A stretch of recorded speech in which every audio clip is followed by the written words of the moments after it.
Welcome to my students, welcome to my channel E Scholar. और आज की class में मैं डिस्कस करने वाली हूँ मैथ लाइब्रेरी के कुछ फंक्शंस को। ये मैथ लाइब्रेरी के फंक्शंस इंपॉर्टेंट होते हैं, हमारे 2 या 3 नंबर के क्वेश्चन हर बार पूछा जाता है। क्लास 10th में, बोर्ड में, आईसीएसई में हर बार से कुछ फंक्शंस आते ही आते हैं। तो 1 बाय 1 करके मैं इन क्वेश्चंस को डिस्कस कर रही हूँ। यहाँ पर फर्स्ट फंक्शन है हमारा math dot main. Math dot main बहुत ईजी है, जैसा कि उसका नाम हमें पता है। मेन फंक्शन का काम है मिनिमम वैल्यू को निकालना, तो मिनिमम वैल्यू को निकालने का काम करता है। बेसिकली हमें हर फंक्शन के बारे में दो तीन चीज़ें याद रखनी होती हैं। पहली चीज़ तो होती है कि वो जो नंबर हमारा फंक्शन होता है वो किस तरह से वैल्यूज़ को रिटर्न करता है। मतलब ये वैल्यू जो रिटर्न कर रहा है यहाँ पर, ये किस चीज़ पर डिपेंड करती है। डिपेंड करती है उस वैल्यू पर जिस वैल्यू को में उसको दिया जा रहा है। इट मीन्स अगर उसे इंट टाइप की वैल्यू में दिया जा रहा है तो आंसर भी इंट में ही आएगा, अगर उसे डबल में दिया जा रहा है तो आंसर भी डबल में ही आएगा। तो इट मीन्स उसका रिटर्न टाइप क्या होगा, इसके लिए ये चीज़ हमें हर फंक्शन के लिए याद रखनी जरूरी है। तो इसका जो हमारा मेन फंक्शन होता है, इसका रिटर्न टाइप होता है इंटीजर, या वो वैल्यू जिसके बेस पर आप वहाँ पर फंक्शन अपनी वैल्यू डाली हुई है। तो फर्स्ट में मैंने डाला हुआ int n math dot min, यहाँ पर लगाया हुआ है एन मतलब इन टाइप का वैल्यू में मैंने अपना फंक्शन लगाया है मेन। तो 4 और 6 में से मिनिमम वैल्यू होती है 4, तो आंसर स्टोर करेगा इंटीजर में, यानी आंसर विल बी 4। अगर डबल के अंदर वैल्यू को स्टोर किया जाएगा मैथ डॉट मेन, यहाँ पर डबल में 3.5 और 2.8 डाला हुआ है। मिनिमम वैल्यू देखो, छोटी वैल्यू जो होती है वो -3.5 होगी, क्योंकि माइनस की वैल्यू छोटी होती हैं, स्मॉलेस्ट वैल्यू होती हैं वो। तो यहाँ पर माइनस में 3.5 आंसर होगा, और डबल में स्टोर किया गया है तो डेसिमल में ही यानी 0.5 में ही रहेगा। अगर इसी आंसर को मैंने इंट में स्टोर किया होता तो आंसर फिर इंटीजर में आता। इसी तरह से यानी जैसा वेरिएबल दिया जाता है, जैसे डेटा टाइप में आंसर पूछा जाता है, उसी डेटा टाइप के अकॉर्डिंग वो आंसर को रिटर्न करता है। तो इसका return type according to value होता है, according to the data type होता है, according to the given value होता है। ओके, मैथ्स अब आता है next function math dot max. ये भी जैसा मैक्स नाम से पता है हमें, मैक्स का काम होता है मैक्सिमम वैल्यू को फाइंड आउट करना, और मैक्सिमम वैल्यू को भी सेम इसी वे में फाइंड आउट करेगा जैसे उसने मिनिमम वैल्यू को फाइंड आउट किया है। लेकिन इसका रिटर्न टाइप भी ऐसा ही होता है। अगर आप इंट में देंगे तो आंसर आपको इंट में मिलेगा, और अगर आप डबल में या फ्लोट में देंगे तो आंसर आपको अकॉर्डिंग टू डेटा टाइप मिलेगा, जैसा आपने वैल्यू में उसको आंसर किया होगा। तो the function is used to find the maximum value of 2 number and return value depends on the value used. जो वैल्यू यूज की गई है उसके अकॉर्डिंग आपको आंसर मिल जाएगा। नेक्स्ट फंक्शन आता है हमारा पाव फंक्शन। पाव फंक्शन का होता है पाव निकालना, किसी भी वैल्यू की पावर निकालने के लिए पाव फंक्शन का यूज किया जाता है।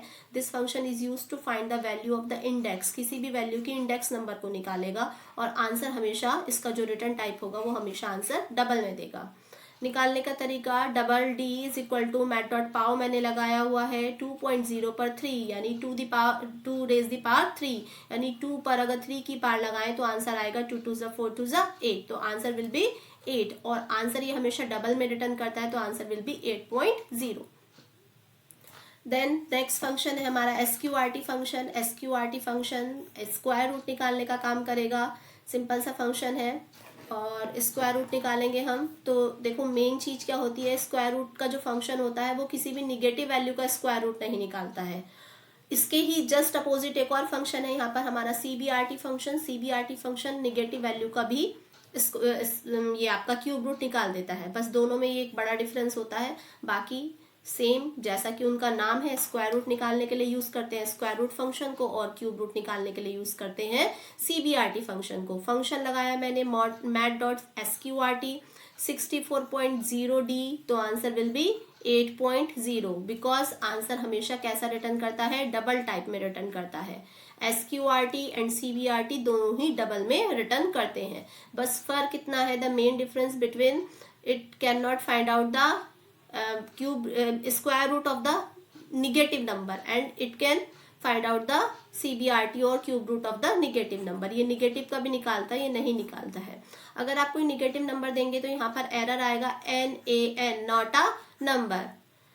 उसके बाद हमने लगाया मैथ डॉट SQRT 0.0, तो 0.0 का स्क्वायर रूट 0 ही रहेगा। SQRT माइनस में लगाएंगे तो भी यहाँ पर हमारे पास 0.0 ही आंसर आ जाएगा।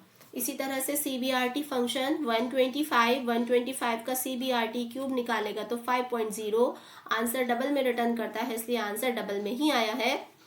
नेक्स्ट है हमारा 15.625, आंसर इसको रिटर्न करेगा डबल में, तो आंसर आएगा 2.5।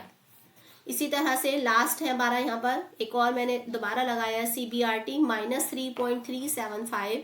यहाँ माइनस की वैल्यू है तो माइनस की वैल्यू को रिटर्न करेगा, माइनस में 1.5 इसका आंसर होगा। डबल में वैल्यू हमेशा ये जो वैल्यू रिटर्न करता है वो डबल में करता है। तो अभी हमने स्टार्टिंग में पढ़ा, मिन पढ़ा, मैक्स पढ़ा, दोनों जैसा भी हमारा डेटा टाइप होता है, जैसी हमारी वैल्यू को इनपुट होता है उसी तरह से हमारा आंसर को आउटपुट करते हैं। लेकिन CBRT और SQRT फंक्शन हमारे डबल में रिटर्न करते हैं। ये पॉजिटिव वैल्यू को ही रिटर्न करता है, निगेटिव को रिटर्न नहीं करता है। ये निगेटिव और पॉजिटिव दोनों ही वैल्यू का क्यूब रूट निकाल सकता है। नेक्स्ट फंक्शन पर चल रहे हैं। नेक्स्ट फंक्शन क्या है? नेक्स्ट फंक्शन आता है सील फंक्शन। बहुत इजी फंक्शन है पर बहुत सारे क्वेश्चंस आ जाते हैं सील फंक्शन से। सील फंक्शन का मतलब होता है ये नेक्स्ट फ्लोटिंग वैल्यू, बड़ी वैल्यू। सील का मतलब बड़ी वैल्यू को रिटर्न करता है, फ्लोर का मतलब छोटी वैल्यू को रिटर्न करता है। उससे जो नेक्स्ट उसकी बड़ी वैल्यू मिलेगी वो उसको रिटर्न करेगा। Ceil function round off the floating point value to the nearest integer. अगली जो नियरेस्ट इंटीजर होगा उसकी जो नेक्स्ट बड़ी वैल्यू होगी उसको वो रिटर्न करेगा। रिटर्न टाइप हमेशा डबल रहेगा। जैसे मैं बोलूँ मैट डॉट सील 7.345, तो 7.345, अब देखो 7 के बाद उसे नेक्स्ट बड़ी वैल्यू मिलेगी, डबल में जो मिलेगी वो मिलेगी 8.0, तो आंसर विल बी 8.0। -7.3 बोलूँ तो उससे -7.3 से बड़ी वैल्यू होती है 7.0, है ना। उसमें -7.0 बड़ा है, -7.3 छोटा है, तो जो बड़ी वैल्यू रिटर्न करेगा तो फिर वो -7.0 ही रिटर्न करेगा। नेक्स्ट है मैट डॉट सील, यहाँ पर 7.0 है तो 7.0 ही रिटर्न करेगा। तो इस तरह से ये फंक्शन क्लियर हो गया। नेक्स्ट फंक्शन है फ्लोर फंक्शन। देखो ये हाईएस्ट वैल्यू को रिटर्न करता है, नेक्स्ट हायर वैल्यू को रिटर्न, और ये आता है नेक्स्ट लोअर वैल्यू को रिटर्न करता है। बहुत ईजी है समझना। मैट डॉट फ्लोर लगाएंगे 7.345, अब देखो नेक्स्ट लोअर वैल्यू को रिटर्न करेगा तो लोअर को रिटर्न करने पर आंसर विल बी 7.0, यानी क्योंकि बैक में जाएगा।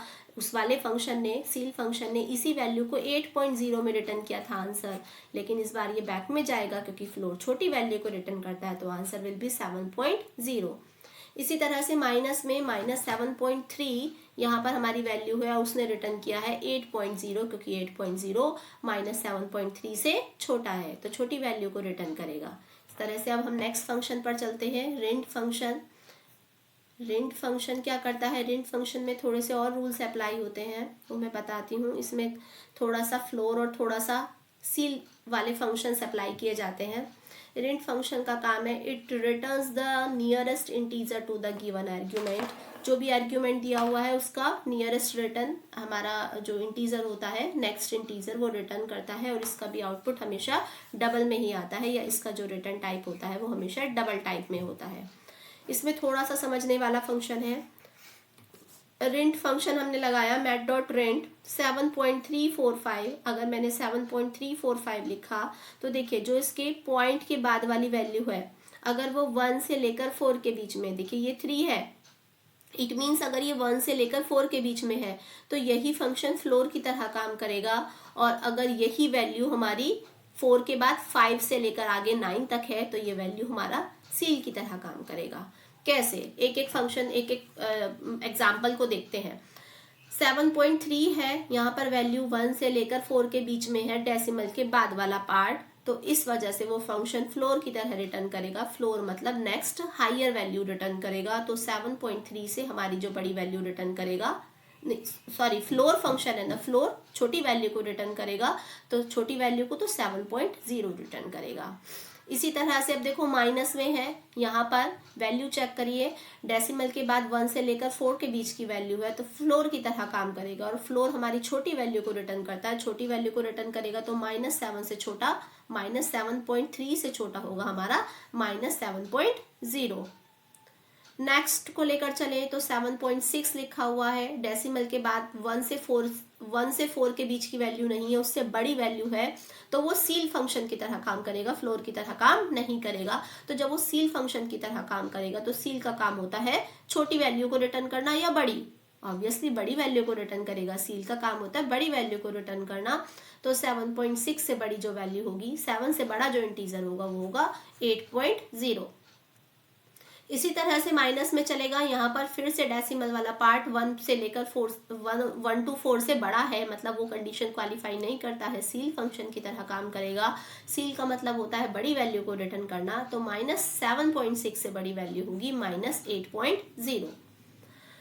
तो इस तरह से काम करेगा। कुछ एक ये सील और फ्लोर के अलावा एक और लॉजिक भी लगाया जाता है इसमें। जब भी हमारे पास डेसिमल के बाद 0.5 लिखा हुआ आता है तो हमें ये चेक करना होता है कि ये जो 0.5 लिखा हुआ है, अगर हम इस वैल्यू को आगे पहुंचाएं, नेक्स्ट वैल्यू को रिटर्न करें और वैल्यू वो इवन में आए तो हम उसको वैल्यू आगे पहुंचाएंगे, मतलब 8.0 रिटर्न करेगा। और अगर वो वैल्यू आगे पहुंचने पर नेक्स्ट हायर इंटीजर इवन ना होकर ऑड हो जाए तो वो वैल्यू को आगे नहीं बढ़ाएगा, मतलब हाईएस्ट रिटर्न को, हाईएस्ट इंटीजर को रिटर्न नहीं करेगा, लास्ट वैल्यू में लोएस्ट इंटीजर को रिटर्न करेगा। कुछ एग्जाम्पल से देख लेते हैं। देखिए 7.5 था, नेक्स्ट वैल्यू बढ़ाऊं तो 8 बन जाएगा और 8 इवन नंबर होता है तो answer will be 8.0। But next है हमारा, अब यहाँ पर माइनस में भी सेम चीज है, -7.5 है, अगर मैं उसे आगे बढ़ाऊं तो इवन नंबर बन जाएगा, तो इवन में उसे कोई प्रॉब्लम नहीं है, 8.0 को ही रिटर्न कर देगा। लेकिन यहाँ पर अगर मैं 6.5, अब 6.5 को जब मैं आगे बढ़ाऊं, नेक्स्ट इंटीजर लूँ तो 7 आएगा और 7 तो ऑड नंबर होता है तो वो कभी भी 7 रिटर्न नहीं करेगा, तो उसका आंसर 6.5 ही 6.0 ही रिटर्न करेगा, क्योंकि इसको नेक्स्ट इंटीजर बढ़ाने पर अगर इवन होता है तो वो नंबर को आगे रिटर्न करता है और अगर वो नंबर ऑड होता है तो वो आगे नहीं लेकर जाता, वहीं पर उस वैल्यू को रोक देता है, 6.0 ही रिटर्न करेगा। ऐसे जो होल नंबर होते हैं जिसके अंदर कोई डेसिमल पार्ट के बाद कोई वैल्यू नहीं होती, केवल 0 होता है, उनको उसी तरह से वो रिटर्न कर देता है। इसलिए 7.0 का आंसर 7.0 ही होगा और -7.0 का आंसर -7.0 ही होगा। ये फंक्शन थोड़ा सा कॉम्प्लिकेटेड है, इसे समझने के लिए थोड़ा सा समय चाहिए। अगर आप लोगों को बहुत अच्छे से समझ नहीं आया हो तो आप पॉज करके इस चीज़ को दोबारा भी समझ सकते हैं। मैं फिलहाल नेक्स्ट फंक्शन की तरफ चल रही हूँ। नेक्स्ट फंक्शन है हमारा math round function. Round function easy function है, ये राउंड ऑफ वैल्यू करता है। मैं पुराना हटा देती हूँ, math function, just a minute.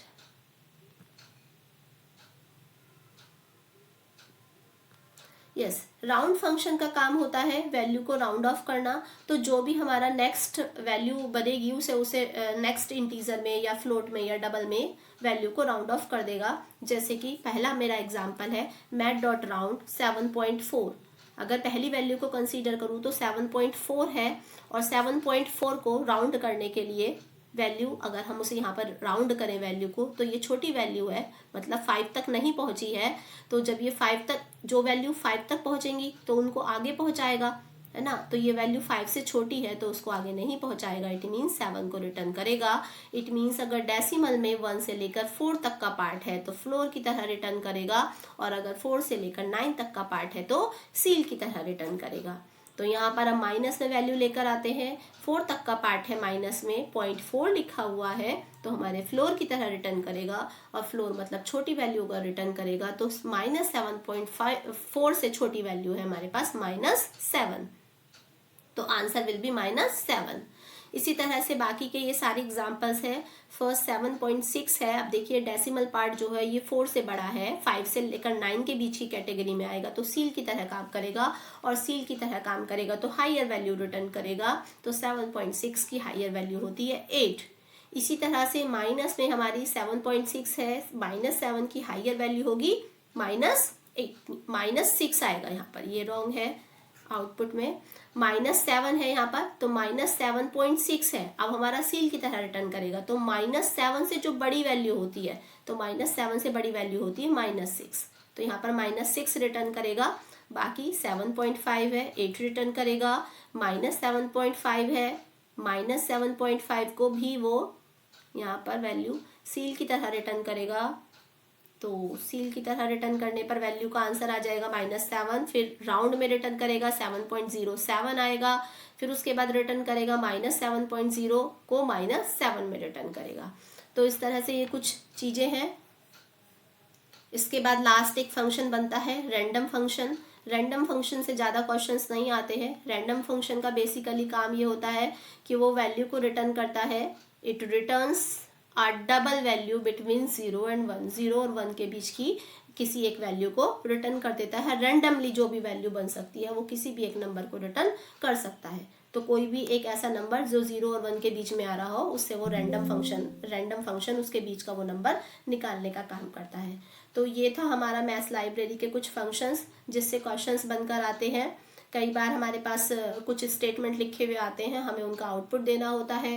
कई बार जो है आंसर्स लिखे हुए आते हैं, उसके अंदर करेक्शन बताना होता है, या ऑलरेडी वो आउटपुट आपको MCQs में देंगे, आपको ये बताना होगा कि इसका आंसर डबल में आने वाला है, इसका आंसर किस तरह से आएगा। जैसे mat.sqrt में फंक्शन लगाएंगे -64, देन वो बोलेंगे प्रिडिक्ट द आउटपुट। तो प्रिडिक्ट द आउटपुट अगर आप -8 लिख कर आते हैं कि भाई SQRT के हिसाब से 64 का आउटपुट 8 होने वाला है, तो आंसर रॉन्ग हो जाएगा, क्योंकि हमें पता है CBRT और जो SQRT फंक्शंस होते हैं उनके बीच में एक ही डिफरेंस होता है कि CBRT हमारा जो होता है वो माइनस की वैल्यू रिटर्न कर सकता है, लेकिन SQRT माइनस की वैल्यू रिटर्न नहीं कर सकता। तो इट मीन्स उसका आउटपुट नहीं आएगा, वहाँ पर आउटपुट पे एरर आएगा, NaN नॉट अ नंबर करके वहाँ पर एरर आएगा। तो इस तरह से किसी भी तरह से तुम्हें क्वेश्चंस दे सकता है और उसके आउटपुट पूछ सकता है। तो होप सो आप लोगों को टॉपिक समझ में आया होगा। Thank you. नेक्स्ट वीडियो में मिलते हैं।